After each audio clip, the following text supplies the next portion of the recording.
অনেকেই অনেকক্ষণ বসে থেকে চেয়ারে বা শুয়ে থেকে উঠলে কোমরের এই পোর্শনে একটা আপনাদের পেন হয়, এবং অনেকে যারা ব্যায়াম করে তাদের বডি আস্তে আস্তে সামনের দিকে এরকম ঝুঁকে যায়।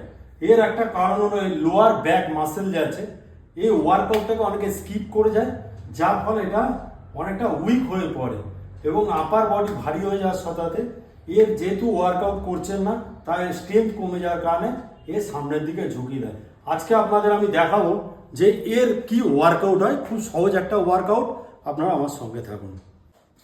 দেখুন এই যে স্ট্রেচ করছে, এখানে প্রেসার আসছে, তোলো তোলো উপরে তোলো, এই এটা হিপ এবং আপনার লোয়ার ব্যাক দুটোরই ওয়ার্কআউট। জিমেতে এই মেশিনটা সব জিমেই থাকে। এই মেশিনটার নাম হচ্ছে হাই পাওয়ার এক্সটেনশন। আপনারা গিয়ে অবশ্যই ট্রেনারের পরামর্শ নিয়ে এই ওয়ার্কআউটটা রেগুলার করে দেখুন, আপনাদের কোমরের যে প্রবলেম আছে খুব দ্রুত ঠিক হয়ে যাবে।